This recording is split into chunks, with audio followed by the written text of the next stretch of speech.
শুভ সকাল সবাইকে আমন্ত্রণ জানাচ্ছি মেরিল মিল্ক সোপবার রাঙা সকাল অনুষ্ঠানে।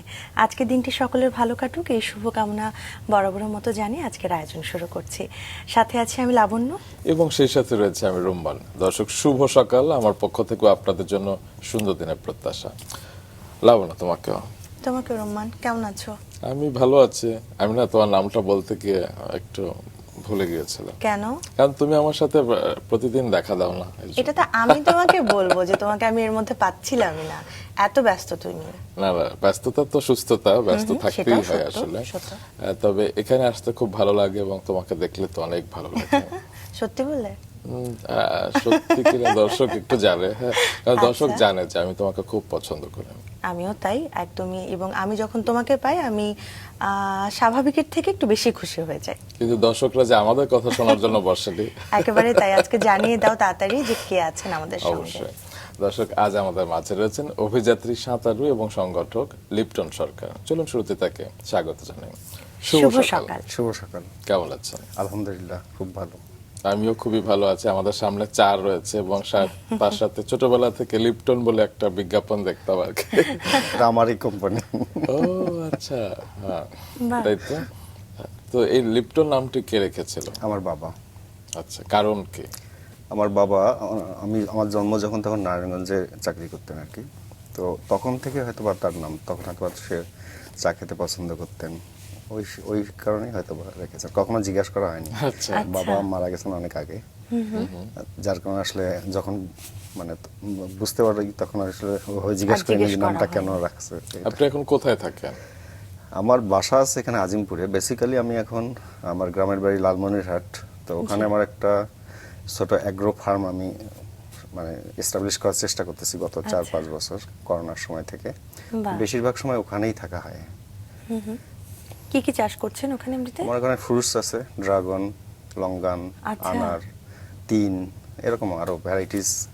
পুকুরে আছে, মাছ আছে, মানে সব ধরনের। আমার পাইলট প্রজেক্ট আছে অনেকগুলি, গরু, ছাগল, হাঁস, মুরগি সবই আছে। বাহ, চমৎকার। আমরা এটা নিয়ে তো অবশ্যই কথা বলবো। ছোটবেলাও মনে হয় আপনার লালমনিরহাটেই কেটেছে, সেখানেই থাকছেন এখন। কেমন ছিল শৈশবের দিনগুলো? এটা বলার অপেক্ষা রাখে না, আসলে সবার শৈশবই মনে হয় খুব ভালো থাকে। আর আমরা যেহেতু গ্রামে ছিলাম, আর ওই সময়টা ধরেন 70s যে টাইমটা, ওই টাইমটা আসলে গ্রাম অন্যরকম ছিল, এখনকার মতো ছিল না। এখন তো অনেক ডেভেলপ।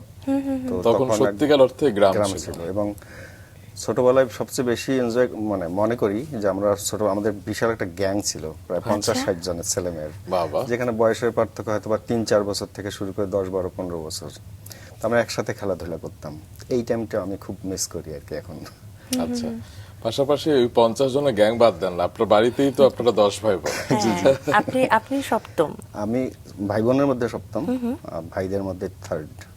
আচ্ছা, তো ভাই বোনদের মধ্যে হৃদ্যতা কিংবা এই যে এতগুলো ভাই বোন আপনার মানসিক গঠনে কতটুকু সহায়তা করেছে? হ্যাঁ, এটা খুব ইম্পর্টেন্ট একটা জিনিস যে আমরা এখনো, আমার মা বেঁচে আছেন, আমরা একসাথেই আছি, আমাদের এখনো সেপারেশন হয়নি। আমরা চিন্তাও করি না যে আমরা ভাইরা, আমাদের পরবর্তী জেনারেশন কি হবে আমি জানি না, বাট আমরা 3 ভাই, আমরা একসাথেই আছি এবং আমাদের আমৃত্যু পর্যন্ত আমরা ইনশাআল্লাহ একসাথেই থাকবো। চমৎকার। এমনিতে ছোটবেলার কিছু গল্প শুনি না যে ভাইরা কি করতেন একসাথে, বা বোনদের সাথে কেমন বন্ডিং ছিল? বেশি ভাই বোন থাকলে যেটা হয় যে সবকিছুই থাকে, মারামারি থেকে শুরু করে। আমরা যেমন ভাইরা সবসময় একসাথে আমরা কিছু খেলাধুলাও করতাম। আমার ভাই, বড় ভাইয়ের সাথে আমার ডিস্টেন্স প্রায়, বয়সের পার্থক্য প্রায় 8-10 বছর। বাট তারপরে দেখা যায় ভলিবল একসাথে খেলছি বা এরকম ছিল। ছেলেদের মনে হয় খেলার বিষয়টা অনেক মানে মিলে যায়, ছোট বড় যাই হোক না কেন। ছোটবেলা অবশ্য ছেলেমেয়ের কোনো বিভেদ নাই, ছোটবেলা মেয়েরাও খেলে। একদমই তাই। কিন্তু না, যে বয়সের পার্থক্য বলছিল সেই জায়গাটায় বলছিলাম। এমনিতে শীতের সময়টা লালমনিরহাটে কেমন উপভোগ করতেন? প্রচন্ড শীত, বিশেষ করে ডিসেম্বর জানুয়ারি, এই সময়টা খুবই শীত থাকে। স্যার এখনো থাকে? মানে এখনো, বাট আমরা আসলে অভ্যস্ত, ছোটবেলা থেকে অভ্যস্ত, এটা মনে হয় হয়তোবা একদম এরকম ডিসেম্বর মাসে পানি খুবই ঠান্ডা থাকে, হয়তো তখনও আমরা পানি নামতেছি বা পানিতে নামছি, সমস্যা হতো না আর কি, স্টিল নাও হয় না। বাহ।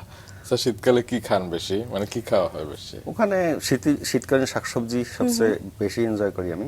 মাছ তো আছে, মাছ মাংস, পিঠা টিঠা হয় আমাদের এদিকে প্রচন্ড, একটু কম, অন্যান্য অঞ্চলে মানে অতটা না, বাট আছে, নাই যে তা না। হাঁসের মাংস এটা তো একদম এগুলি আসলে কমন জিনিস, তো যার কারণে ম্যান্ডেটরি। এটা থাকেই এই জিনিসগুলো। বাহ। আচ্ছা। ছোটবেলায় স্যার অনেক খেলাধুলা করতেন আমি শুনেছি, কি কি খেলতেন, আপনার গ্যাংদের সাথে কি খেলতেন? বেসিক্যালি গ্রাম্য যে খেলাগুলি তখন মেইনলি আমাদের ভলিবল আমরা খেলতাম, ফুটবল খেলতাম, আর ছেলে মেয়ে একসাথে আমরা ওই যে গোল্লা সুট, দাঁড়িয়ে বান্ধা, এই খেলাগুলি বেশি খেলতাম। কাবাডি কাবাডি কাবাডি আমাদের ইয়ে হতো, কম্পিটিশন হতো, আচ্ছা প্রতিযোগিতা হতো কাবাডি, গ্রাম টু গ্রাম এরকম। স্যার, এই যে খেলাধুলা হতো, আপনার বাড়িতেও আপনারা 10 ভাই বোন, এমনি কি দুষ্টুমি করতেন বেশি নাকি আমি আপনি? একটু দুষ্টুই ছিলাম। ও, আচ্ছা। আচ্ছা, দুষ্টুমির কিছু নমুনা আমি বলেন, কিছু এখন গল্প যেমন বলেন। আমার এখন একটু মানে ফ্যাটি হয়ে গেছি, বাট ওই সময় একদম খুবই থিন ছিলাম, আর পাতলা ছিলাম, লিকলিকে ছিলেন। একদম খুবই, মানে আমার হাত দেখা যেত এরকম আর কি। আচ্ছা তো আমি গাছের বান্দরের মতো এক ডাল থেকে এক ডাল ঝুলে যেতে পারতাম। আচ্ছা। তো কিছু খেলা, গেসো খেলা ছিল, তো এগুলি আমি খুব বেশি এনজয় করতাম আর কি। আচ্ছা, এইটা আমার খুব ভালো লাগতো। বাহ। স্যার, আপনার কাছ থেকে এই গল্পগুলো অনেক বিস্তারিত বিস্তারিত শুনতে চাই, ছোট ছোট করে বললে হবে না আসলে। তবে আপনার সম্পর্কে আমরা কিছু তথ্য জানি, সেগুলো একটু দর্শকদের জানিয়ে আসি, তারপর আবার গল্পে ফিরবো। ঠিক আছে। দর্শক, আমাদের আজকের অতিথি লিপটন সরকার, বাংলাদেশের অ্যাডভেঞ্চার এবং দূরপাল্লার সাঁতারের একজন পথিকৃৎ, যিনি গত 2 দশকের বেশি সময় ধরে নিয়মিত দুঃসাহসিক অভিযানের সাথে যুক্ত আছেন। তার অ্যাডভেঞ্চার জীবনের শুরু 2000 সালের দিকে ব্যবসায়িক প্রয়োজনে চট্টগ্রাম এবং পার্বত্য চট্টগ্রামে যাতায়াতের মধ্য দিয়ে। বান্দরবানের চিম্বুক পাহাড়ে ওঠার অভিজ্ঞতা তাকে পাহাড়, জঙ্গল এবং অজানার পথে এগিয়ে যেতে উদ্বুদ্ধ করেছিল। 2005 সালে সালমান সাইদের মাধ্যমে তিনি সাঁতারের সাথে সক্রিয়ভাবে যুক্ত হন এবং ঢাকা বিশ্ববিদ্যালয়ের সুইমিং পুলে প্রশিক্ষণ শুরু করেন। কাজী হামিদুল হকের গবেষণাধীন শাহপরীর দ্বীপ থেকে সেন্ট মার্টিন পর্যন্ত প্রায় 16 কিলোমিটার সমুদ্রপথে তিনি সাঁতারু হিসেবে অংশ নিয়েছিলেন। 14 জানুয়ারি 2006 সালে প্রথমবার বাংলা চ্যানেল সাঁতরে পার হয়ে তিনি ইতিহাস গড়েন এবং পরবর্তীতে এই পথটির নামকরণ এবং পরিচিতিতে গুরুত্বপূর্ণ ভূমিকা রাখেন। 18 বছরে তিনি টানা 20 বার বাংলা চ্যানেল অতিক্রম করেছেন এবং নিয়মিত এই অভিযানে অংশ নেওয়ার সংকল্প বজায় রেখেছেন। বাংলা চ্যানেলের পাশাপাশি তিনি পদ্মা নদী সাঁতরে পার হওয়া এবং 2011 সালে নেপালের 21,600 ফুট উঁচু চুলু ইস্ট পর্বত জয় করে জাতীয় পতাকা উত্তোলনের কৃতিত্ব অর্জন করেন। সরোজ অ্যাডভেঞ্চারের মাধ্যমে তিনি তরুণদের সাঁতার এবং অ্যাডভেঞ্চারের সাথে যুক্ত করে বাংলা চ্যানেলকে বাংলাদেশের নিজস্ব সাঁতার পরিচয় হিসেবে প্রতিষ্ঠার লক্ষ্যে কাজ করে যাচ্ছেন। চলুন তার কাছে আবারও ফিরে। অসাধারণ এই গল্পগুলো তো অবশ্যই আপনার কাছ থেকে শুনবো, তবে ছোটবেলা গল্পে ছিলাম, পড়াশোনা কেমন ছিলেন? খুবই বাজে। ছোটবেলা যেটা হতো, সারাদিন বেসিক্যালি সকালে একবার খেলাধুলা হতো, স্কুল থেকে এসে আবার খেলাধুলা শুরু হতো সন্ধ্যা পর্যন্ত, একদম অন্ধকার হওয়া পর্যন্ত।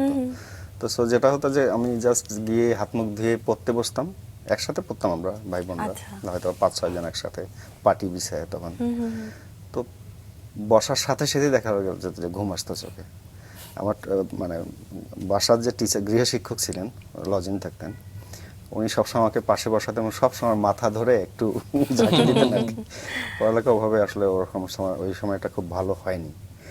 তো আমি ওখানে প্রাইমারি স্কুল শেষ করে, প্রাইমারি স্কুল একদম বাড়ির কাছেই, নওদাপুর সরকারি প্রাইমারি স্কুল, ওখানে 5 পর্যন্ত পড়ি।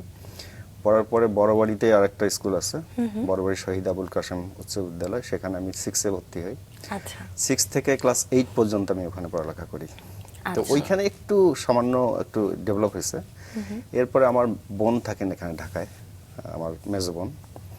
তো ওই বোনের 2 ছেলে ছিল, 2 ছেলে। তো ওই 2 ছেলে আমাকে খুব পছন্দ করতো। ওরা তখন 1-2-তে পড়ে, আমি পড়ি 8-এ। আচ্ছা।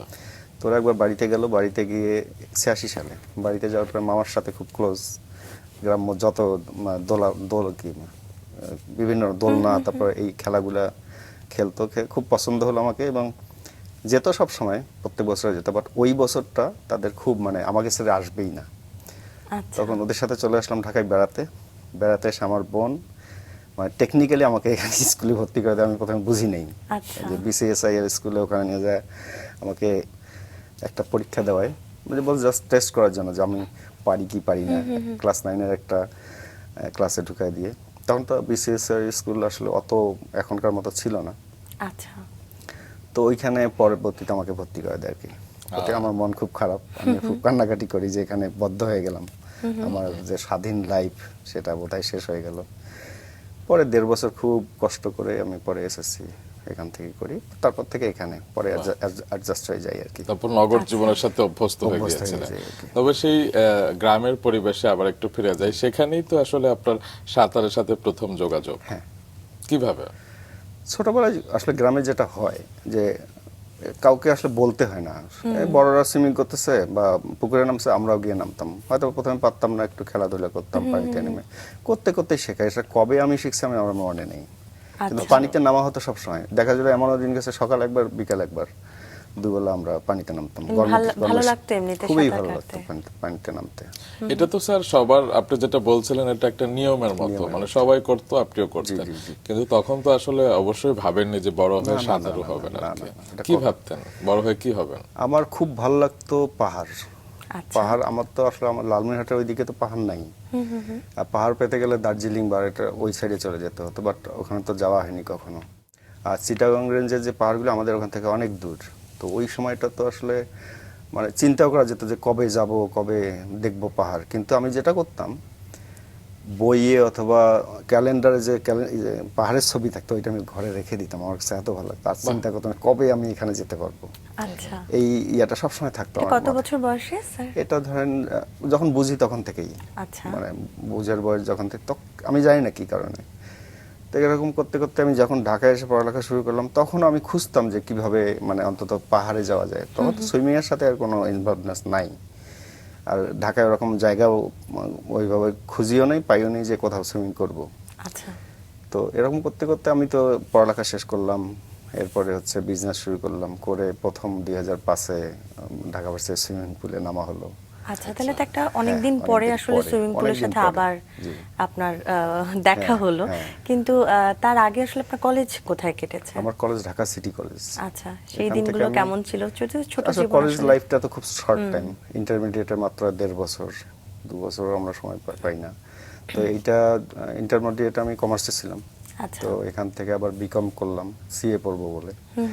তো বিকম করার পরে আমি আসলে আইসিএমএতে ভর্তি হই, ওখানে 1200 কমপ্লিট করি। বাট আমি বিজনেসের কারণে আর ওইটা আসলে আগাতে পারিনি। আর তারপরে আমি হচ্ছে ওই আইসিএমএতে পড়ার সময়, ওই সময়টাই আমি 2টা সাবজেক্টে মাস্টার্স করেছি, অ্যাকাউন্টিং এবং ম্যানেজমেন্ট। আচ্ছা আচ্ছা, এরপরে আসলে পুরোপুরি ব্যবসায়ী হয়ে যায় আর কি। মানে আচ্ছা। এই স্যার, এই যে এই বিষয়গুলো পড়বেন, মানে ছোটবেলায় আসলে যখন গ্রামে থাকতেন তখন আসলে কি ভেবেছিলেন যে বড় হয়ে কি হবেন? এটা আসলে মনে নেই। মানে এরকম কোনো আসলে চাকরি করব কি ব্যবসা করব বা আসলে আমার কৃষিকাজই করব, মানে আমি এটা আসলে পরিবারের চাওয়া কি ছিল? পরিবার তো চাই যে ভালো কিছু হোক ছেলে, মানে পড়ালেখা করুক। তখন তো আসলে মানে সবাই পড়ালেখা শেখাতো, এখনো তো তাই, যে চাকরি করবে ওই চিন্তা করেই পড়ালেখা করাতো। নির্দিষ্ট কিছু ইয়ে ছিল না, লক্ষ্য ছিল না, না, কিন্তু ছিল না। প্রতিষ্ঠিত হওয়ার একটা লক্ষ্য ছিল আর কি। তাহলে এমনিতে ম্যানেজমেন্ট দুটো বিষয় আপনি মাস্টার্স জি, করেছেন, এটা accounting কি এবং কারণে, কি মনে হয়েছিল, কি চিন্তা থেকে আসলে? অ্যাকচুয়ালি যখন আইসিএমএতে পড়তাম, তো এখানে যে সাবজেক্টগুলি ছিল খুবই টাফ। তো এগুলি যখন প্রথম কমার্স লাইনে, আমার তো মনে হয়েছিল যে আমি 4টা সাবজেক্টে মাস্টার্স করি, এক্সট্রা করে পড়তে হতো না। আচ্ছা আচ্ছা। তো এই কারণেই করা। স্যার, বাবার কাছ থেকে ভ্রমণ নিয়ে বেশ কিছু ধারণা পেয়েছিলেন আপনি, তাই না? আমি ওইভাবে বাবার সাথে আলোচনা হতো না, বাট পরবর্তীতে আমি জানি যে বাবা আসলে খুবই পছন্দ করতেন, মানে মানে একটু চান্স পেলে ক্যালকাটা যেতেন ওই সময়টা, পাকিস্তান আমলে। তারপরে বিভিন্ন জায়গায় ঘোরাফেরা করতে উনি খুব পছন্দ করতেন। ইভেন আমার দাদাও নাকি করতেন, আচ্ছা।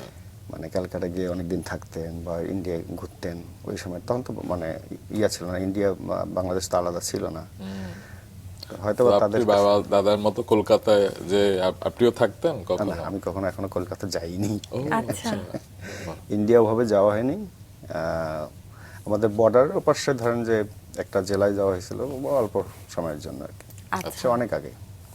তারপর যেটা বলছিলেন, আপনি ঢাকায় এসে বিজনেস শুরু করেন, কিসের বিজনেস? আমার ইন্টেরিয়র একটা ফার্ম ছিল, এখনো আছে, আসলে ওইভাবে কার্যক্রম এখন নাই। কি নাম? সরোজ। ও আচ্ছা আচ্ছা, সরোজ। মানে ইন্টেরিয়র অ্যান্ড ফার্নিচার বিল্ডার। আমরা ইন্টেরিয়র করতাম প্লাস হচ্ছে ফার্নিচার মেক করতাম। আমরা মানে কজন মিলে? আমাদের 5 জন পার্টনার ছিলাম আমরা। আচ্ছা। ইন্টেরিয়রই কেন? ইন্টেরিয়র বেসিক্যালি আমার সাথে যে পার্টনাররা ছিলেন ওরা আর্কিটেক্ট। আর আচ্ছা। আমি যেহেতু cost and management accountant student যখন ছিলাম, তখন আমি মানে কস্টিং সাইডটা দেখতাম, বেসিক্যালি প্রোডাকশন সাইডটা আমি দেখতাম, এবং ওইটা আমার খুব ভালো লাগতো। মানে ওনাদের সাথে পরিচয় হলো কিভাবে, মানে আপনারা পরিচয় কি- বলতে আমার যে ওই যে বললাম 2 ভাগিনা, জি জি। তো এই যে ভাগিনা ক্লাস 2-তে পড়তো, আর্কিটেক্ট, বুয়েট থেকে পড়া। তো ওর ফ্রেন্ডরা ছিল, একসাথে আমরা এই বিজনেসটা ও করি আর কি। আচ্ছা। যেটা আমার মনে হয় যে আপনি খুব বন্ধু বৎসল এবং আপনি সব জায়গাতে আসলে আপনি আপনার বন্ধুত্বের হাতটা বাড়িয়ে দেন। হ্যাঁ, আমি চেষ্টা করি আসলে মানুষের সাথে একটু ভালো সম্পর্ক রাখার সব সময়। আচ্ছা, তো ইন্টেরিয়র বিজনেসটা কত সালে শুরু করেছিলেন? এটা শুরু হয়েছে আমাদের 98-এ করতে করতে এটা আসলে পরবর্তীতে ওই 4 জনের মধ্যে আর্কিটেক্টের মধ্যে 3 জনই দেশের বাইরে চলে যান। আচ্ছা তো আমার ভাগ্না আর আমি তখন থাকি। আচ্ছা তো আমি 2009 সালে 8-9 সালের দিকে জিএমজি এয়ারলাইন্সের কাজ করতাম। আচ্ছা, আর কি যে বনানী, হিসেবে? ওই ইন্টেরিয়র কাজগুলো আর কি। এয়ারপোর্টে বা এখানে বনানীতে ওনাদের অফিস করতে করতে ওনারা এক সময় আমাকে বললো যে একটা স্কোপ দিল যে নেপালে একটা কাজ হবে, আমাদের অফিস বানাতে হবে, আপনি পারবেন আচ্ছা, কিনা। তো আমার ড্রিম জায়গা ছিল নেপাল, কাঠমান্ডু আচ্ছা। বা ওই মাউন্টেন। তখন আমি আসলে যাইনি, যাওয়া হয়নি।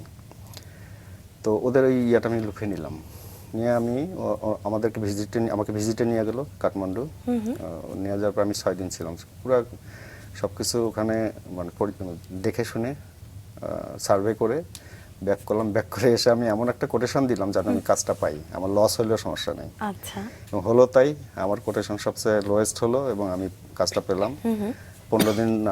7-8 দিনের মধ্যে চলে গেলাম। ওরা আমাকে দিয়েছিল 1 মাসের টার্গেট, যে 1 মাসের মধ্যে ওদের অফিসটা কমপ্লিট করে দিতে হবে। তো আমি আসলে 15 দিনে শেষ করে দিচ্ছি, ডে নাইট কাজ করে। কারণ তখন আমার ছিল যে আমি ওটা শেষ করে আমি অন্নপূর্ণা সার্কিটে যাব ওখানে। স্যার, কাঠমান্ডুতে গিয়ে পাহাড় দেখা হয়নি? হ্যাঁ, আমি অনেক ওই যে একটা তো মাউন্টেন সামিট করছি চুলু ইস্ট, আর আমি এমনি ট্রেকিং করতাম প্রচুর। আচ্ছা স্যার, আমরা একটু ধারাবাহিক ভাবে শুনি। প্রথম আপনি কি চিম্বুকে গিয়েছিলেন, বান্দরবানে? বান্দরবনে 2000 সালের দিকে আমি প্রথম চিম্বুকে যাই, আননোন। আমি কখনো বাংলাদেশে এরকম পাহাড় আছে আমি জানতাম না। একটু পেছন থেকেই শুরু করি না, কিভাবে আসলে বান্দরবনে যাওয়া হলো বা সেই পাহাড়ের ভ্রমণ হলো সেটা নিয়ে একটু শুনবো। আমি 2000 সালের দিকে যে ওই যে আমার সরোজ যে প্রতিষ্ঠান, তো সেখানে আমার একটা কাজ পাই চিটাগাঙে। আচ্ছা তো ওই চিটাগাঙে কাজ করা প্রায় 1 মাসের কাজ ছিল। ওটা একটা শোরুম ইন্টেরিয়র করা। আচ্ছা তো ওই তো আমার যেতে হতো, প্রত্যেক সপ্তাহে একবার দুবার যেতে হতো। তো আমি তখন একদিন শুক্রবার সকালে গেছি, গিয়ে দেখি ওখানে কোনো লোকজন কাজ করতেছে না। কি ব্যাপার যে শুক্রবার কাজ করবে না? ভালো কথা, আমার জন্য ভালো হলো। আমি সাথে সাথে রওনা দিলাম বান্দরবানের দিকে। আমি আননোন, আমি তখন ওইদিকে যাই নেই কখনো। তো রওনা দিলাম বাসে করে, একদম বিকেল হলো, ওখানে পৌঁছালাম বান্দরবনে সন্ধ্যার আগ মুহূর্তে। তো ওখানে হিলবার্ড নামে একটা তখন হোটেল ছিল। আচ্ছা তখন বেশি হোটেল ছিল না, 2000 সালের দিকে তো। তো হিলবার্ডে ওখানে রাতে থাকলাম। রাতে থেকে ওখানে যে বয় ছিল, ওকে আমি জিজ্ঞাসা করলাম যে আসলে এখান থেকে কোথায় কোথায় যাওয়া যায়, গাড়িতে বা পাহাড় দেখার জন্য। তো আমি এটা জানতাম যে থানসি, বান্দর, এই নামগুলো জানতাম। জি তো আমি ওকে জিজ্ঞেস করলাম যে থানসি পর্যন্ত যাওয়া যাবে কিনা। ও বললো যে হ্যাঁ যাবে। কিভাবে? যে চান্দের গাড়ি একটা গাড়ি আছে, ওই গাড়িতে করে সকাল 8টার সময় আপনি রওনা দেবেন, 2.5-3 ঘন্টা লাগবে পৌঁছাতে। আমি ঠিক আছে, তাহলে গিয়ে আমি আবার ব্যাক করব। তো আমি সকালবেলা নাস্তা খেয়ে রওনা দিলাম। রওনা দিয়ে চান্দের গাড়িতে যখন যাচ্ছি, আমার পাশে এক ভদ্রলোক ছিলেন, ওনার বাড়ি সম্ভবত বরিশাল, বাট উনি ওখানে আর্মিদের কোনো সাপ্লাইয়ের সাথে জড়িত আর কি। আচ্ছা তো ওই কারণে উনি চিম্বুকের কাছে যাচ্ছেন, ওখানে একটা গ্যারিসন আছে, সেখানে যাচ্ছেন। তো ওনার কাছে শুনলাম যে এখানে চিম্বুক আছে, উনি অনেকদিন থেকে ওখানে কাজ করেন। পরে উনি আমাকে বললেন যে আপনি থানসি যে কী করবেন, থানসিতে তো আসলে আস্তে আস্তে নিচু হয়ে গেছে, আপনি যেহেতু পাহাড় দেখতে আসছেন, আপনি চিম্বুক যান কাছে। তো আমি ওখানে নামলাম, ওই চিম্বুকের পার হয়ে একটা গ্যারিসন আছে, ওখানে ক্যান্টিন আছে, ওখানে একটা স্টপেজ আছে চান্দের গাড়ি। তো ওখানে নামার পর উনি চলে গেলেন, আমি ওখান থেকে আস্তে আস্তে আবার চিম্বুকে আসলাম। চিম্বুক একটু উপরে, ওই মেইন রোড থেকে একটু উপরে উঠতে হয়।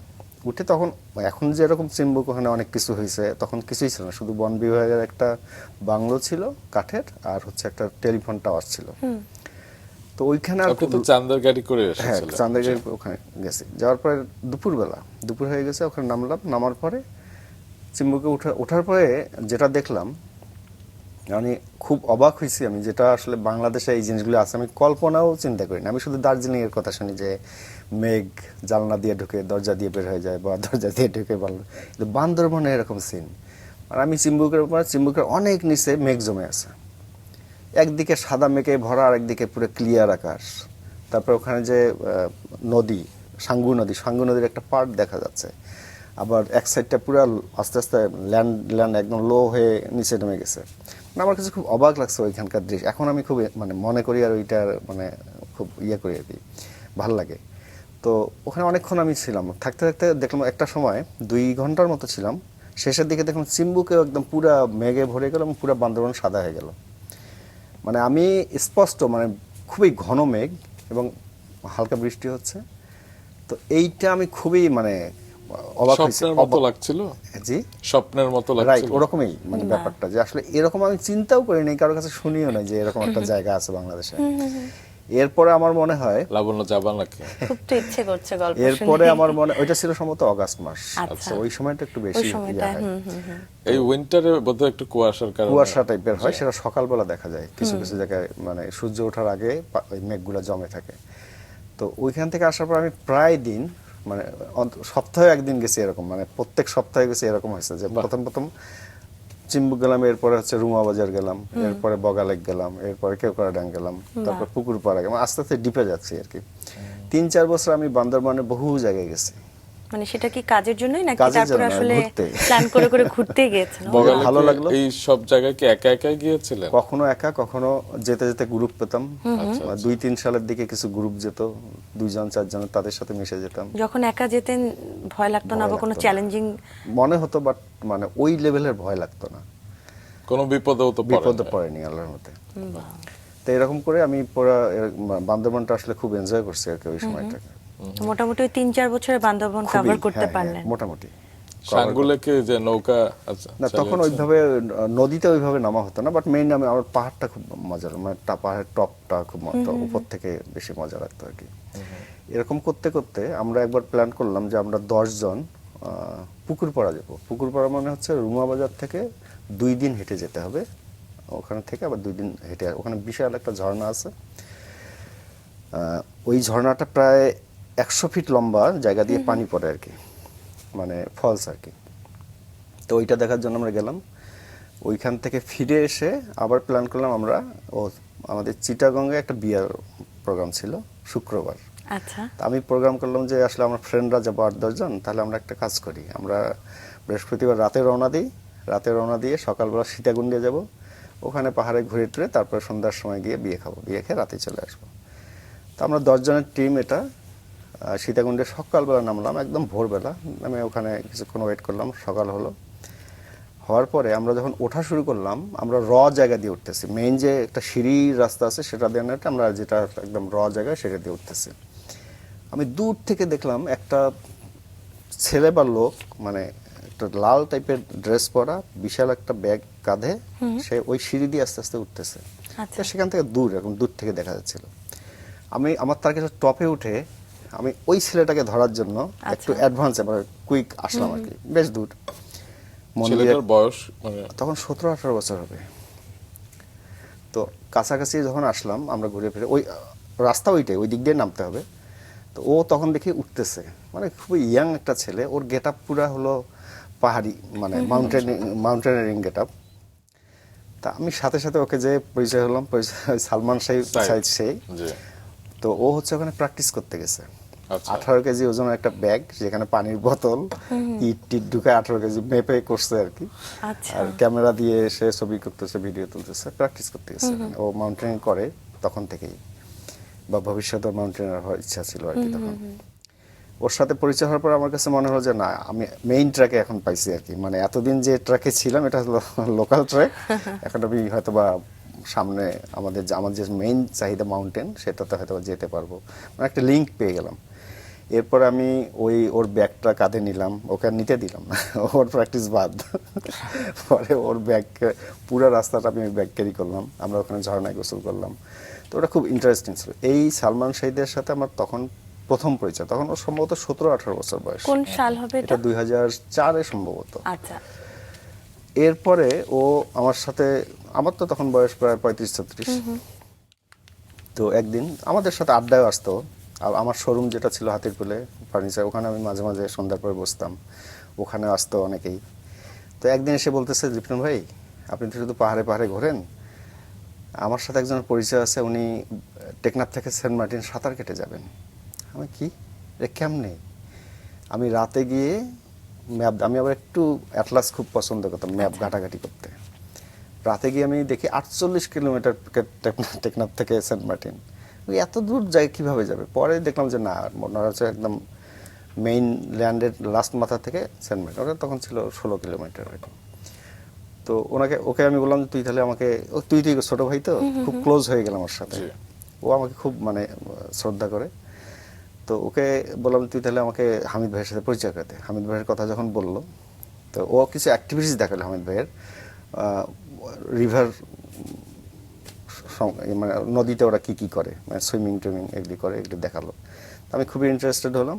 হওয়ার পরে তো আমাকে বলছে হামিদ ভাই সুইমিং পুলে থাকে বিকালে 3টার দিকে, আপনি তাহলে কালকে 3টার দিকে আসেন সুইমিং পুলে, ঢাকা ভার্সিটি সুইমিং পুলে। তো আমি গেলাম। যাওয়ার পর প্রথম আমি দেখি একটা লোক শুধু কন্টিনিউ সুইমিং পুলে এপাশ থেকে সুইমিং করতেছে, মাথা উঠায় না। প্রায় আধা ঘন্টা সুইমিং পুলে ওঠার পরে ও আমাকে পরিচয় করে দিল যে হামিদ ভাই, ইনি হচ্ছেন লিপ্টন ভাই, ইনিও খুব পাহাড়ে টাহাড়ে যায়, ইনিও ইন্টারেস্টেড আর কি সুইমিংয়ে। পরে হামিদ ভাইয়ের সাথে হামিদ ভাই আমাকে বললো যে আপনি এক কাজ করেন, আপনি আগামীকাল 2টা 2:30টার দিকে আমার বাসায় আসেন। এসে আমি কিছু, ওনারা তখন ফিন সোনারকালিং এগুলি করে প্র্যাকটিস করতেন আর কি। আচ্ছা। তো পরের দিন উনি যে টাইম দিয়েছে তার আধা ঘন্টা আগে গেলাম। আজিমপুর কবরস্থানের উল্টা পাশে ওনার বাসা ছিল। তো ওইখানে যাওয়ার পরে উনি আমাকে সব কিছু দিলেন এবং ওই দিন আমরা একসাথে চলে আসলাম সুইমিং পুলে। এই শুরু আর কি, মানে মেইন সুইমিং শুরু। তো ওই দিন প্রথম দিন আমি আসলে গিয়ার ছাড়াই নামলাম। নামার পরে 50 মিটার যে সুইমিং পুলটা, ওইটাতে আমি এমনি এই সাইড দিয়ে আর কি, একদম মাঝখান দিয়ে আমাদের সাইড দিয়ে যে লেনগুলো ছিল ওই লেন ধরে আমি আগানোর চেষ্টা করলাম। আমি পুরোটা শেষ করতে পারিনি। আচ্ছা। পরে হামিদ ভাইয়ের কাছে কিছু টেকনিক জেনে নিলাম। নেওয়ার পরে পরের দিন থেকে আমি প্র্যাকটিস শুরু করলাম। আমি 1 মাসে ওই 50 মিটার সুইমিং পুলে 111টা ল্যাপ করছি। বাহ বাহ বাহ। বাহ। মানে আমার এতটা কনসেন্ট্রেশন ওখানে ছিল, রেগুলার সন্ধ্যা হতো আর আমি 3 ঘন্টা আমি থাকতাম না বাসায়, একদম সব কাজ শেষ করে আমি ওখানে চলে যেতাম। স্যার, এই যে টেকনিক শিখেছেন এবং পরবর্তীতে যে সাফল্য, দু একটা টেকনিক আমাদেরকেও শেখান। অবশ্যই আসেন। বলেন না, মানে মানে টেকনিকগুলো। ওই সময়টা বেসিক্যালি আমরা, হামিদ ভাই আসলে খুব জ্ঞানী একজন লোক। উনি ওনার জীবনের 25 বছর মানে আমেরিকায় কাটিয়েছেন আর কি। ওখানে পড়ালেখা করছেন, ওখানে আন্ডার ওয়াটার ফটোগ্রাফি করছেন, স্কুবা ডাইভার ছিলেন এবং পায়োনিয়ার ওনারা। ওনাকে ওয়ার্ল্ডের সবাই চিনতেন। উনি বাংলাদেশে আসার পরে উনি প্রথম যখন সেন্ট মার্টিনে যান, যেহেতু ডুবুরু বা স্কুবা ডাইভার, তো উনি যাওয়ার পরে ওনার কাছে মনে হয়েছে যে এখানে একটা বাংলা চ্যানেল, মানে তখন তো বাংলা চ্যানেল নাম, মানে এখানে একটা সুইমিং রুট হতে পারে। আচ্ছা। তখন ওই সময়টা 2002, 3, 4 বা 2000 সালের দিকে একটা ছোট মানে অ্যাডভেঞ্চার গ্রুপ তৈরি হয়েছিল, মানে 2-4টা ছেলে পেলে তখন ইন্টারেস্টেড গ্রো হয়েছিল যে তারা মাউন্টেনিং করবে বা পাহাড়ে যাবে। ক্লাব ছিল 2-4টা। তখন হামিদ ভাই ক্লাবগুলোতে হয়তো গেছেন, যাওয়ার পর আমাদের ক্লাবে আসছিলেন। তো এসে ওই সুইমিং নিয়ে কথা বলতেন আর কি, মানে জাস্ট ওনার কাছে যেটা মনে হয়েছে যে আমাদের যে বয়স ছিল ওই সময়, ধরেন ওই বয়সে আসলে ফ্রি হ্যান্ড সুইমিং করাটা খুবই টাফ শেখাটা। তখন সোনারকেলিং সুইমিংটা একটু ইজি। কেমন? পায়ে আপনি ফিন পরবেন, সোনারকেল মাস্ক পরবেন, আপনি এমনি ফ্লোট করে থাকতে পারবেন। ওইটা যখন আপনি ভাসবেন তখন আপনার ওই ডুববেন না আর কি। তো এইটা যদি আপনার যে ভাষাটা যদি আপনার কনফার্ম হন, তখন কিন্তু আপনি ইজিলি হাত পা চালাবেন আর কি। আপনার তখন আর ওই ভয়টা থাকবে না যে আপনি পানিতে ডুবে যাচ্ছে। আচ্ছা। তো উনি ওইটাই টেকনিক নিলেন যে ওই সোনারকল সুইমিং আমাদেরকে শেখায় ওইটা দিয়ে প্রথমটা কিন্তু আমরা সোনারকল সুইমিং করেই বাংলা চ্যানেল ক্রস করছি। এবং এখানে মেইন ছিল সিনা ভাই, ফজলুল কবির। আমাদের সাথে ওই প্রথম টিমে 3 জন ছিলেন, সালমান সাইদ, আমি আর সিনা ভাই, ফজলুল কবির সিনা। আচ্ছা। সিনা ভাই আবার আরেকজন আমার গুরু, মানে হামিদ ভাইয়ের পরের সেকেন্ড গুরু হচ্ছে সিনা ভাই। আচ্ছা। প্রচন্ড সাহসী একজন মানুষ, প্রচন্ড, মানে ওনাকে যদি আটলান্টিকে নিয়ে যায় ছেড়ে দেওয়া হয় উনি কোথায় সুইমিং করবেন, মানে আমি তো সাহসই পাবো না আমার। বাট উনি এই টাইপের লোক। কত সালে পরিচয় হলো ওনার সাথেই সেম। আজকে ধরেন যে হামিদ ভাইয়ের সাথে পরিচয় হলো, কালকে সিনা ভাই 2003-4 সালে। 5 সালে। আচ্ছা। তো সিনা ভাই হচ্ছেন, উনিও প্রত্যেকদিন হামিদ ভাই হয়তোবা তখনই টার্গেট নিয়েছেন যে আমি না করলে এদেরকে দিয়ে করাবো। হামিদ ভাই তখন বয়স হয়ে গেছিল। তো হামিদ ভাই নিজেও প্র্যাকটিস করছে, প্লাস হচ্ছে আমাদেরকে, সিনা ভাই আর সালমানকে তখন তৈরি করতেছিলেন, মাঝখানে আমি গিয়ে অ্যাড হয়েছি আর কি। আচ্ছা। সিনা ভাই যেটা করতেন বাংলা চ্যানেল করার জন্য, উনি 2 বেলা সুইমিং করতেন। সকালে ধরেন 2 ঘন্টা, বিকেলে 3 ঘন্টা রেগুলার গুলশানে থাকেন, ঢাকা ভার্সিটি সুইমিং পুলে গিয়ে প্রত্যেকদিন গিয়ে সুইমিং করতাম, শুধুমাত্র বাংলা চ্যানেল মানে টেকনাফ থেকে সেন্ট মার্টিন সাঁতরাবেন বলে। তখন তো আননোন একটা ব্যাপার ছিল, হবে কি হবে না। এরপর আমরা তিনজন 2006 সালে গিয়ে প্রথম করলাম আর কি বাংলা চ্যানেলের বাংলা। সাথে। করে আসার পরে নামকরণ করা হলো বাংলা চ্যানেল। এমনিতে আপনার ভয়ের জায়গা কোনগুলো ছিল? পানি, আমার এখনো পানি ভীতি আছে। তাই? তাই? আমি এখনো ধরেন একটা পুকুরে একা নামতে আমার ভয় লাগে। আচ্ছা, আমার কিছুই না, মনে হয় যে পা ধরে যদি- টেনে দিবে, টেনে ধরবে, কোনো কিছু কখনো কি বা- কোনো দুর্ঘটনার মুখোমুখি আল্লাহর পড়েছেন? মতো এখন পর্যন্ত আমার কোনো কিছু হয়নি। আচ্ছা, তারপর যখন বাংলা চ্যানেল আপনারা পাড়ি দিয়েছেন সেই গল্পটা শুনে আর কি। জি, তো আমরা প্ল্যান করলাম যে আমরা টেকনাফ সেন্ট মার্টিন ক্রস করব। তো একটা টিম করলাম আমরা, আর 3জন সুইমার, সাথে আরো কিছু লোক লাগবে, রেস্কিউ লাগবে, তারপরে নেভিগেশন লাগবে, ফটোগ্রাফি ভিডিওগ্রাফি লাগবে। তো আমরা 6 জনের একটা টিম নিয়ে রওনা হলাম। রওনা ঈদের একদিন পরে বা পরের দিন সম্ভবত 2006 সালের। তো ঢাকা থেকে বাসে করে টেকনাফে গেলাম। টেকনাফে গিয়ে টেকনাফে নেমে নাস্তা করে আমরা শাহপুরীতে একটা চাঁদে, অনেক অনেক ইনস্ট্রুমেন্ট তখন আমাদের সাথে, তাবু টাবু সব কোথায় থাকবো আমরা তখনও জানি না। তখন তো ওখানে শাহপুরী দ্বীপে ওরকম হোটেলও নেই, বা আমরা যেখান থেকে শুরু করব সেখানে অনেক দূর, প্রায় 4-5 কিলোমিটার শিশোর। তো ওগুলি নিয়ে আমরা একটা চাঁদের গাড়িতে করে ওই শাহপুরী দ্বীপে চলে গেলাম সকালবেলা। চলে যাওয়ার পরে আমরা সেই গাট্টি ফুচকা নিয়ে হাঁটতে হাঁটতে একদম লাস্ট যে কর্নারটা শাহপুরী দ্বীপের, আচ্ছা। বদর মোকাম বলে, তো ওই কর্নারে গিয়ে আমরা দুপুর 1টার দিকে পৌঁছালাম, 1টা বা 12:30। পৌঁছানোর পরে যারা ম্যানেজমেন্টে তারা টেন্ট পিস করলো, আমরাও কিছু হেল্প করলাম। করার পরে আমি সিনেমাই তখন বললো, এই লিপ্টন চলেন করি, আমরা একটু প্র্যাকটিস করি। সিনেমাকে এই কারণে আমি সাহসী বলছি, আমি কিন্তু তখন সেন্ট মার্টিন যাইনি বা সেন্ট মার্টিন দেখিও নেই। আচ্ছা, তো আমাদের 2জনকে নিয়ে সিনেমাই শুরু করে দিল প্র্যাকটিস, আর এদিকে সব অ্যারেঞ্জ হচ্ছে একদম শিশোরেই। তো সিনেমাই দেখি সামনে যাচ্ছে আর আমরা 2জন পিছনে। যাচ্ছে তো যাচ্ছেই, আমি খালি পিছনে তাকাচ্ছি যে মানে আমরা বেশি দূরে চলে গেলাম নাকি। ওনার কোনো বদার নাই, উনি যাইতে প্রায় 20-25 মিনিট কন্টিনিউ গেলেন একদম সেন্ট মার্টিনের দিকে। শেষের দিকে মানে অল্প অল্প দেখা যাচ্ছিল। আমার ভয় লাগছিল যদি এখানে কোনো অঘটন ঘটে কে আমাদেরকে বাঁচাবে। পরে আবার ব্যাক করা হলো, ব্যাক করে এসে আমরা একটু খাওয়া দাওয়া করলাম, করে রাত্রে থাকলাম। রাতের মধ্যে 2টা বোট ঠিক করে রাখলাম, একটা বড় বোট আর একটা ছোট বোট। তো এটা জানুয়ারি মাসে সাধারণত সাগর একটু ঠান্ডা থাকে, মানে উত্তাল কম থাকে, বাতাস কম থাকে। তো আমরা সকালবেলা 8টার সময় শুরু করলাম সুইমিং। যার 2টা বোট, একটাতে হচ্ছে নেভিগেশন, ওর সামনে থেকে রাস্তা দেখাবে আর আমরা ওইটা ফলো করব। আর ছোট বোটটা দিয়ে হচ্ছে ওই পানি টানি লাগবে, পানি মধু এগুলি খাওয়াবে। আচ্ছা। তো আমরা যখন নামি তখন আমি সিনা ভাইকে বললাম, সিনা ভাই আমরা কিন্তু 3জন একসাথে যাব, আমরা কখনো আলাদা আলাদা যেন হব না না। হই। হ্যাঁ, আমার তো ভয়, মানে আমার সাথে সাথে একজন থাকতে হবে। রাইট। কিন্তু একটা সময় দেখলাম সোনারকলিং এ যেটা হচ্ছে যে আপনি যখন করতে থাকবেন না, আপনি অনেকক্ষণ মাথা না উঠালেও আপনার সমস্যা নেই। তো 4-5 ঘন্টা সুইমিং অনেক সময় না। প্রথম করছি, এতক্ষণ তো সুইমিং কখনো করিনি, প্র্যাকটিস করছি এর আগে হয়তো 2 ঘন্টা 1.5 ঘন্টা এখানে কোনো পুলে বা পুকুরে।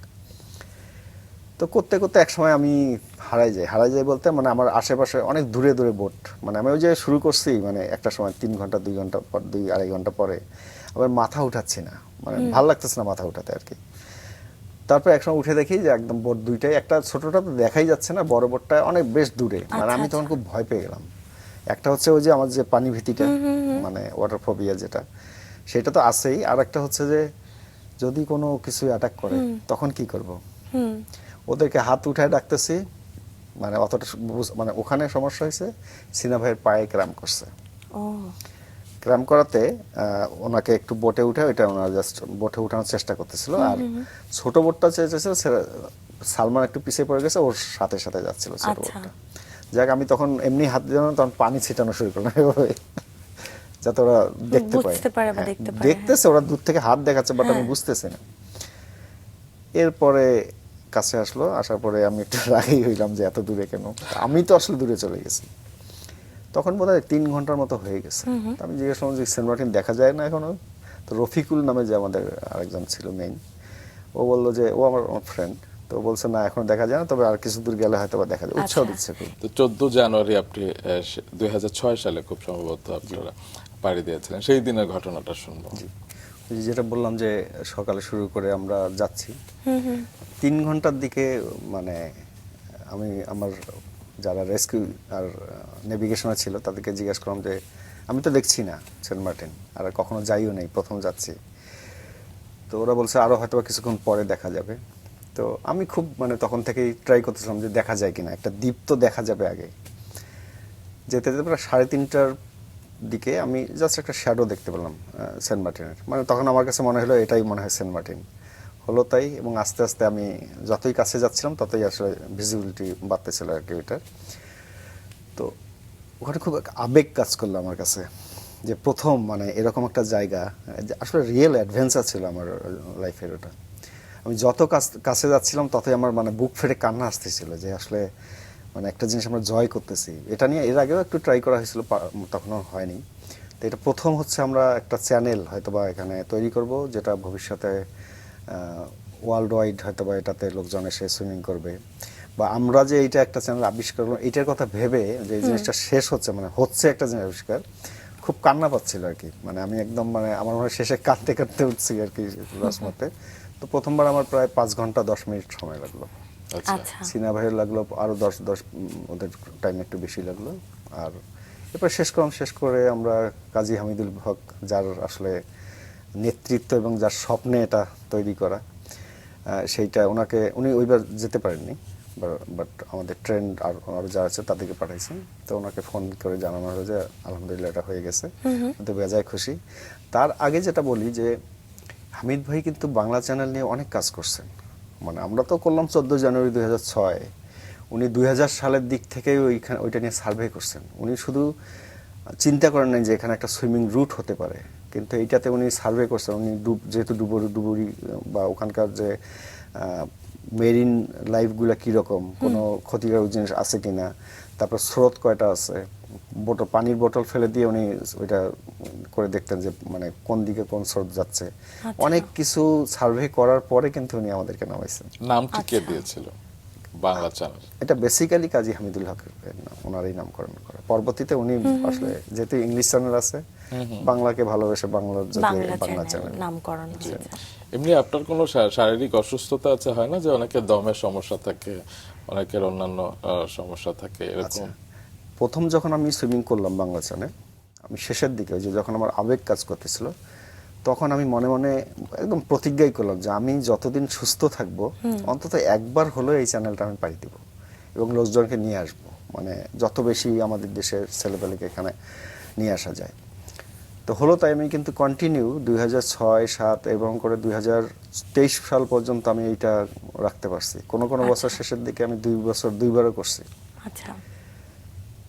ওই যে একটা যে টার্গেট যে আমি প্রত্যেক বছর বাংলা চ্যানেল করব, এটার জন্য সারা বছর আমাকে ফিট থাকতে হয়, এবং এই ফিটনেসের জন্য প্রত্যেক দিন না হলেও সপ্তাহে 2-4 বার আমার সুইমিং করতে হয় সারা বছর, যার কারণে আল্লাহর মধ্যে কোনো সমস্যা হয়নি কখনো।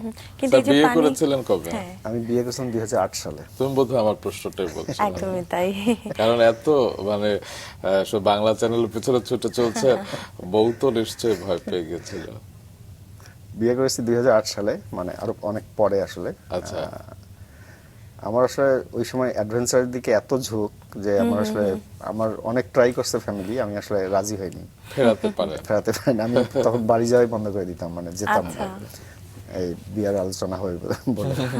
কিন্তু পরবর্তীতে 2008-এ আসলে যখন দেখলাম যে আসলে এটা তো সম্ভব না, মা আছেন, ভাই বোনরা তো সবাই চায় যে আসলে, তারপর 2008-এ এখন সন্তান আছে? আলহামদুলিল্লাহ কোনো সন্তান আচ্ছা। আপনি একা যেটা বলছিলেন যে নামতে ভয় পেতেন, আশেপাশে কাউকে না কাউকে থাকতে হতো, পরবর্তীতে তো আপনি একাও গিয়েছিলেন, সেই সাহসটা কি? 2010 সালে আমি অনেক ট্রাই করে কাউকে পাইনি। আমরা 2006-এ 3 জন করলাম, 7-এ 10 জন, 8-এ 2-3 জন, 9 করলাম। 9 সালে আমি নেপালে থাকতাম। 9 সালের শেষের দিকে ওই জিএমজি এয়ারলাইন্সের কাজ করার ওই থ্রুতে আমি 2.5 বছর নেপালে ছিলাম। আচ্ছা। তো ওখানেই থাকতাম, ওখানে বিজনেস করতাম। তো ওখান থেকে এসে 10 সালে আমি অনেক ট্রাই করছি, কাউকে আমি অ্যাড করাইতে পারিনি, যেহেতু দেশের বাইরে থাকি। তো আমার সাথে তো এখানকার ওইভাবে কারো ইনভলভনেস ছিল না, তাকে আমি ট্রেনিং করাবো, সাথে রাখবো, যার কারণে 2010 সালটাকে আমাকে একাই করতে হয়েছে। একাই করলেও বেসিক্যালি তো বোর্ড থাকে সাথে, রেস্কিউ টিম থাকে, মেম্বার থাকে, তো যার কারণে। কিন্তু পানিতে একা আমার জন্য খুবই মানে মানে সাহসটা আশেপাশে যদি পেতেন থাকে কিভাবে তাহলে, এই যে একা যে আসলে এমনিতেই একটা সাহসটা ফেয়ার ছিল basically আপনার? মনের সাথে যুদ্ধ করা, আমার কাছে যেটা মনে হয়। সেটাই স্যার, পরবর্তীতে তো আপনি পদ্মা নদী সাঁতরে পার হয়েছেন, তো সেই গল্পটা একটু শুনি।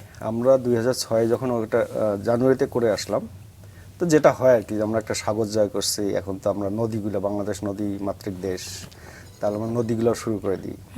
তো ওই কারণেই আমরা 2006 সালেরই এপ্রিল মাসে, মানে 2-3 মাস পরে আমরা পদ্মা মাওয়া থেকে এপার থেকে শিবচর পর্যন্ত ক্রস করলাম। আমরা তখন 3জন সুইমারই, আমরা বাংলা চ্যানেলের যে 3জন সুইমার, তারাই সাথে আরো কিছু লোকজন গেল, মানে টিমটা একটু বড় করে আমরা এখানে করছি আর কি ওই সময়টা।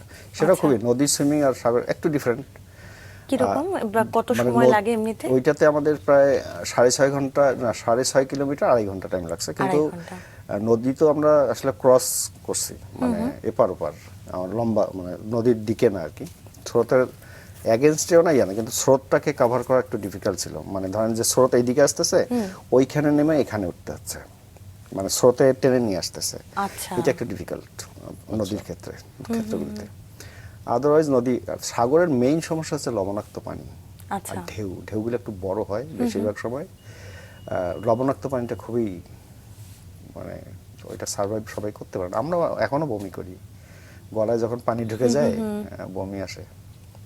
আচ্ছা। স্যার, যেটা শুরুতে দর্শকদের জানাচ্ছিলাম, চুলু ইস্ট পর্বতে আপনি গিয়ে বাংলাদেশের পতাকা গৌরবের সাথে আপনি উত্তোলন করেছিলেন, সেই মুহূর্তটা একটু শুনে।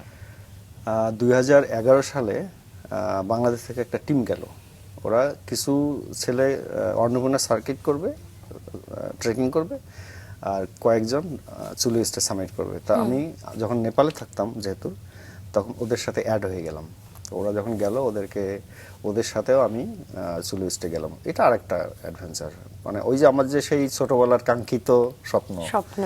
হ্যাঁ, নেপালে আমি গেছি বেসিক্যালি মাউন্টেনিং করার জন্য। বিজনেস তো আছেই, বিজনেস ছাড়া তো রথ দেখা কলা বেচা। রাইট। তো মানে পর্বত একটা মাত্র সামিট করছে, বাট আমি ট্রেকিং করতাম প্রচুর ওখানে। আচ্ছা। ওখানে যেমন শনিবার বন্ধ থাকে, আমার মনে হয় আমি কোনো শনিবার বাদ রাখি নাই। মানে কাঠমান্ডুতে এমনি 4,500 ফিট উপরে, আশেপাশে সবাই পাহাড়, এক একদিন এক এক দিকে যেতাম, জি। বা গাড়িতে করে একটু এক জায়গায় 30-40 কিলোমিটার যাওয়ার পরে সেখান থেকে ট্রেকিং শুরু করতাম। তো এইটা খুব, মানে আরেকটা ইয়া ছিল আর কি। মানে এটার জন্য কি আপনি তো সবসময় একটা প্রস্তুতি নিয়ে রাখতেন বা মানে আমি নিজেকে ফিটনেস ফিট সবসময় রাখা? রাখতাম হ্যাঁ। আর কি। সেটা কি ধরনের ফিটনেস রাখতে হয় কেউ যদি এমনি আসলে কিছু এরকম- এক্সারসাইজ তো থাকেই। আর আমি ওই যে সুইমিং, ওখানে কাঠমান্ডুর সুইমিং হয়নি, কারণ ওখানে ঠান্ডা পানি, পুলও ওরকম অ্যাভেলেবেল না, আর পুকুর তো নাই বলা চলে অত উপরে। তো যেটা করতাম যে এক্সারসাইজ করতাম, মানে শারীরিক যে এক্সারসাইজগুলি সকাল বিকাল করতাম। তো যেদিন জাতীয় পতাকা উত্তোলন করলেন, মুহূর্তটা আসলে কতটা কেমন একটা ছিল? ওটা আরেকটা পাওয়া। এটা ছিল, আমরা যেমন আগের দিন বেস ক্যাম্প যেতে আমাদের ট্রেকিং করতে হলে বোধহয় 8 দিন না 9 দিন। ওখানে 2 দিন আমরা ট্রেনিং নিলাম, একটু বরফে ট্রেনিং নেওয়ার পরে আমরা চুলু স্টেশন, মানে ফাইনাল পুশ দিলাম রাতের 1টার সময় শুরু করলো আর কি। আচ্ছা। রাত 1টার সময় শুরু করে আমরা হাই ক্যাম্প পৌঁছালাম ভোরবেলা, তখন মানে একটু সূর্য ওঠে নাই, মানে হালকা আকাশ লাল হচ্ছে। ওখানে আবার গিয়ার টিয়ার চেঞ্জ করতে হয়, চেঞ্জ করে আমরা, ওটা পুরাটাই বরফ মাউন্টেন, যেটা আর কি প্রায় 3000 ফিটের মতো, মানে একটু এই অ্যাঙ্গেলে, মানে 45 ডিগ্রি অ্যাঙ্গেল বা কোথাও একটু বেশি। তো সেইখানে আমরা করতেছি, খুবই টাফ, মানে আসলে পাহাড়ে মানে ইয়ে করা, সামিট করা, বা যে পাহাড়ে ট্রেকিং করা, বা আপনি যখন মাউন্টেনিং করবেন, এটা আসলে খুবই কষ্টের। তারপর যে গিয়ার থাকে, এটা অনেক, মানে বডিকে একটু ওয়েট তো থাকে সবকিছু। জি জি। তো আমরা প্রায় 1টা-1:30টার দিকে গিয়ে পৌঁছেছি এর উপরে। ওটা আর একটা অনুভূতি। কতজন ছিলেন আমরা স্যার? ছিলাম 6 জন। আচ্ছা। 6 জন ছিলাম। অনুভূতি আসলে শব্দে প্রকাশ করা হ্যাঁ, কঠিন, এক একটা কিন্তু অনুভূতি এক এক রকম। হ্যাঁ। কিন্তু ওখানে ওঠার পরে তো শুধু সাদা মাউন্টেন, মানে সাদা আর সাদা, মানে অন্য কোনো গাছপালা বা কোনো অন্য কালারের কোনো জিনিস নাই, সবই বরফ বরফ আর এমনিতে ঠান্ডা। ট্রেকিং করার সময় তো একটু অক্সিজেনের ট্রেকিং যেমন আপনি পাহাড়ে করতেছেন, ওখানে গাছপালা আছে, বা পরিবেশটা একটু অন্যরকম। মানে আমারও আসলে নেপালে যাওয়ার সুযোগ হয়েছে, এবং বড় পাহাড়গুলো তো উঠতে গিয়ে আমি দেখেছি দমের নিঃশ্বাসের খুবই কষ্ট হয়। মানে সেটার জন্য আপনারা কি ধরনের আমি তো ওখানে পদক্ষেপ থাকতাম নেন? 4,500 ফিটে, এটাও একটা হয়তো বেনিফিট পাইছি আমি। আচ্ছা। হ্যাঁ, অ্যাক্লামাইজ একটা হয়েছিল, এটা 4,500 ফিট তো অত বেশি না, বাট তারপরেও আমরা 0 ফিটে আছি ইয়ার থেকে, সেখান থেকে 4,500 ফিটে থাকা তো 2.5 বছর ছিলাম। এটা কবে? 11 সালের কথা? 11 সালে আমি 9-এ গেছি ওখানে, 11 সালের অক্টোবর মাসে আমরা এটা সাবমিট করছি। 11 সালের পরে কি আপনার কোনো ট্রেকিং করা হয়েছে কিংবা কোনো পর্বতে? পর্বতে করিনি, আর আমি এমনি পাহাড়ে করছি, ওখানে করছি। আচ্ছা আচ্ছা। তো সামনে কোনো প্ল্যান আছে কোনো কোথাও যাওয়ার? আসলে এখন আর আমি এখানে বাংলা চ্যানেলটাকেই নিয়ে আসি, এবং এটা আরো যত বেশি ভালো করা যায়, ইন্টারন্যাশনাল অলরেডি হয়েছে, এটাতে কয়েকজন বাইরের সুইমার এসে করে গেছে, আমরা এইটা নিয়ে কাজ করতেছি যাতে এটা একদম ওইভাবে একটা চ্যানেল আমরা তৈরি করতে পারি, ইংলিশ চ্যানেল না হলে বাট ওইটার কাছাকাছি যেন নিয়ে যেতে পারি। বাংলা চ্যানেল আপনার এখন পর্যন্ত মোট কতজন পাড়ি দিয়েছে? অ্যাজ এ সুইমার, মানে ম্যান হিসাবে, ম্যান অ্যান্ড ওমেন হিসাবে 157 জন, 100 আর ক্রস হয়েছে প্রায় 273 জন, 73টা ক্রস, যেমন আমার 20টা, আচ্ছা। আর কারো 13টা আছে, কারো 2টা আছে, এরকম 273টা ক্রস হয়েছে। হয় না যে ইংলিশ চ্যানেলের নাম যেমন বিশ্বব্যাপী সব মুখে মুখে আর কি, তো বাংলা চ্যানেলকে আন্তর্জাতিক পর্যায়ে আসলে আরো বেশি প্রসারিত করবার জন্য আপনাদের কি পরিকল্পনা আছে? আমরা তো আগাচ্ছি, এটা নিয়ে কাজ করছি, এবং বিভিন্ন বড় বড় চ্যানেলের লোকজন কিন্তু বাংলা চ্যানেলের নাম জানে, জি। যেহেতু ভালো ভালো সুইমাররা এসে সুইমিং করে গেছে, যারা ইংলিশ চ্যানেল করছে রেকর্ডধারী সুইমার তারাও এখানে সুইমিং করে গেছে। তো আমরা নিজেরা কাছে গভর্নমেন্টের একটু ইয়া দরকার, মানে হস্তক্ষেপ দরকার, পৃষ্ঠপোষকতা দরকার। আর যেমন আমাদের ছেলেরা যখন ওশেনম্যান করতে যায় বা ওইখানে, ওরা কিন্তু বাংলা চ্যানেলের নাম শুনলেই ওদেরকে আলাদা একটু ট্রিট করার চেষ্টা করে, আচ্ছা। অন্যভাবে দেখে, কারণ এই দক্ষিণ এশিয়ায় বাংলা চ্যানেলের মতো এত সুন্দর চ্যানেল নাই, এবং এটার ডিস্টেন্সটা এরকম একদম বেশিও না কমও না, মাঝামাঝি। আপনি যে কোনো একটা অ্যাডভেঞ্চার শুরু করার জন্য এটা একদম পারফেক্ট জায়গা। ডিসটেন্সটা কতটুকু? এটা 16 কিলোমিটার, আচ্ছা, আচ্ছা। কিন্তু আমাদের সুইমিং করতে হয় 20-22 কিলোমিটার, মানে একটু সবসময় তো স্ট্রেট যাওয়া যায় না। জি, জি। আর বাংলা চ্যানেলটা বেসিক্যালি ধরেন আমরা শুরু করলাম 6 ঠিকই, 2013, 14, 15, 16, 17 পর্যন্ত আমাদের সুইমার 10 জনের নিচে ছিল। আচ্ছা। 18 সালে প্রথম আমরা 28 জন সুইমার নিতে পারলাম। এটার কারণ হচ্ছে আমাদের একজন আয়রনম্যান আছে শামসুজ্জামান আরাফাত, ওর যে কমিউনিটিটা ওইটা চলে আসলো এখানে। আচ্ছা। 18 সালে 28 জন, আর 21 সালে 80 জন সুইমার একসাথে। খুবই ডিফিকাল্ট ওখানে, কারণ ওখানে বোট পাওয়া যায় না, বোট আছে হলো 60-70টা। আমরা 21 সালে যখন 80 জন সুইমার, আমরা বোট পেলাম মাত্র 66টা, মানে পার পারসন বোট দিতে পারলাম না। আচ্ছা। তখন আমরা রুটটাকে অন্যভাবে ডিজাইন করে তারপরে ওদেরকে ক্রস করা। স্যার, এই যে সরোজ অ্যাডভেঞ্চারের কথা বলছিলাম, এটির উদ্দেশ্যটা কি এবং কেন এটা শুরু হয়েছিল, মূল লক্ষ্যটা কি, সব শুনবো। সরোজ যেহেতু আমার বিজনেস ছিল, আমি যখন অ্যাডভেঞ্চার শুরু করি অ্যাকচুয়ালি ওই বিজনেসের মাধ্যমেই এটা শুরু হয়, আচ্ছা। অ্যাডভেঞ্চারগুলি, এবং ওই বিজনেসের অনেক ক্ষতি হয় যে আমি অ্যাডভেঞ্চার করতে গিয়ে, আর ওইটার যেহেতু বিজনেসটা আমার মেইনলি আমি ছিলাম, তো ওই কারণে ওইটাকে ভালোবেসে আসলে সরোজ অ্যাডভেঞ্চার নামটা করা। আচ্ছা। এবং এটা অনেক ধরনের কার্যকারিতার সাথে সম্পর্কিত, যেমন সাইকেলিং আছে, মানে রানিং, বা এগুলো আমরা অ্যারেঞ্জ করবো, বাট 2-1টা কোর্স করি নাই তা না, বাট আমরা মেইনলি এইটাকে দিয়ে বাংলা চ্যানেলটাকেই আমরা বেশি ফোকাস করার চেষ্টা করতেছি, মানে বাংলা চ্যানেল নিয়ে আসলে অনেক কিছু করার স্কোপ আছে। সারা বছর সুইমার কালেক্ট করা, তারপরে কয়েকটা প্রোগ্রাম করা, শুধু এইটার কাজ করেই সরোজ অ্যাডভেঞ্চার অন্য কাজ করার সুযোগ পাবে না, ওইভাবেই আগাচ্ছি আর কি। স্যার, এই যে সুযোগ আছে বললেন, চ্যালেঞ্জও তো আছে, চ্যালেঞ্জ তো আছে। তরুণদের আর কি বাংলা চ্যানেলে যুক্ত করতে গিয়ে আপনি কি কি চ্যালেঞ্জ অনুভব করেছেন? এখানে বিশেষ করে ইয়াং জেনারেশনটা যেটা হয় যে সবাই পড়ালেখা করে, ভবিষ্যতে তার তো বেঁচে থাকতে হবে, একটা চাকরি হোক, ব্যবসা হোক, কোনো কিছু করতে হবে। আমি যে কারণে কখনো চাকরির চিন্তা করিনি, আমি যেহেতু অ্যাডভেঞ্চার আমার মাইন্ডে গেঁথে গেছে, আমি কখনো চিন্তা করি যে আমি চাকরি করবো, আমি চাকরি করলে ছুটি ছাটার ব্যাপার আছে, তারপরে সব কিছু মিলে ওই কারণে আমি ব্যবসায় গেছি আর কি। ব্যবসা করলে যেটা হয়, ব্যবসার ক্ষতি হলেও আমার মনের চাহিদাটা আমি মেটাতে পারবো, ওই চিন্তা করে যাওয়া। তো তরুণ সমাজে যারা পড়ালেখা করে, পড়ালেখা ভার্সিটিতে করা অবস্থায় ওরা চান্স পায় যাওয়ার, কিন্তু যখন একটা চাকরিতে ঢোকে তাদের একটু কষ্ট হয়, মানে ছুটি নেওয়া, তারপরে পয়সাটা সব কিছু মিলে যদি স্পন্সর পাওয়া। তো এই কারণে ওদেরকে আসলে আছে নাই যে তা না, অনেকেই এখন আমাদের এখানে যেমন 80 জন সুইমার, যখন এখানে ম্যাক্সিমাম হচ্ছে কলেজ ভার্সিটির স্টুডেন্ট। বাহ, জি। ইয়াং জেনারেশনটা আসতেছে এবং আমরা এইটাই আছে, এবং বাংলাদেশের বিভিন্ন জায়গায় সুইমিং কিন্তু প্র্যাকটিস হচ্ছে এখন, এবং রিভারগুলোতে তারা, আমরা করি না বাট অনেকগুলো গ্রুপ আছে যারা এখন রিভার সুইমিং করতেছে আর কি, অ্যারেঞ্জ করতেছে। চমৎকার। এটা খুব পজিটিভ। স্যার আপনি যেমন অবশ্যই। পানিতে বিচরণ করেন, আবার পাহাড় পর্বতেও আপনাকে দেখা যায়, আবার পাশাপাশি আপনি পথেও একটা খুব দারুণ পরিবেশ বান্ধব একটা জীবন যাপন করেন, আপনি সাইকেল চালিয়ে সবসময় জীবন ধারণ করেন। শুনবো এর ব্যাকগ্রাউন্ড স্টোরিটাকে। 2012 সালে আমি যখন ব্যাক করলাম বাংলাদেশে, ব্যাক করার পরে আমরা এভারেস্ট একাডেমি নামে একটা প্রতিষ্ঠান শুরু করলাম, যেটাতে আমরা মাউন্টেনিং শেখাবো, সাইকেলিং করাবো, এই প্রোগ্রামগুলো করবো। কিন্তু 13 সালে এসে যেটা হলো, 12 সালে ভালোই করলাম, 13 সালে এসে এত হরতাল শুরু হলো, এটা সম্ভব না। কারণ হচ্ছে আমরা মাউন্টেনিং করতে গেলে বান্দরবান যেতে হতো, মানে তখন আমাদের এটা মোটামুটি বন্ধ হওয়ার অবস্থা প্রোগ্রাম। পরে আমি আবার আমার ইন্টেরিয়ারে ফিরে গেলাম ব্যবসায়।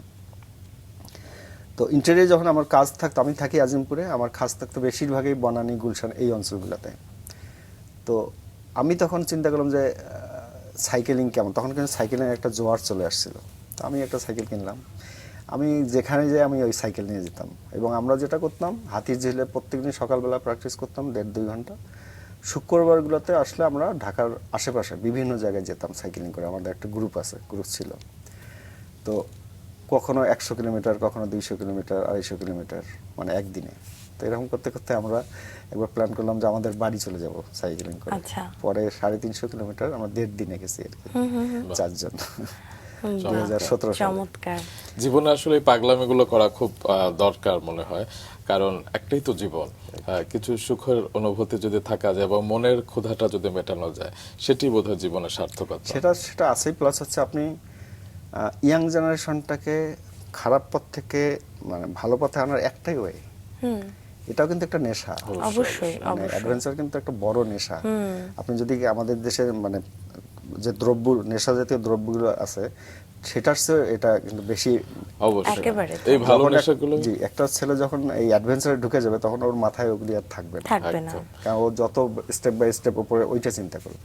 এই ভালো নেশাগুলো যুক্ত হোক মানুষের জীবনে, এবং আপনাদের মতো মানুষদের কাছ থেকে আমরা সেই প্রেরণাটুকুই পাই। আজকে সকালটুকু সুন্দর করে তুলবার জন্য আপনাকে অনেক অনেক ধন্যবাদ। আপনাদেরকে অনেক অনেক ধন্যবাদ, মাছরাঙা টেলিভিশনকে অনেক ধন্যবাদ এখানে আমাকে সুযোগ করে দেওয়ার জন্য, কথা বলার জন্য। ভালো স্যার থাকবেন। ভালো থাকবেন। আপনারা ভালো থাকবেন।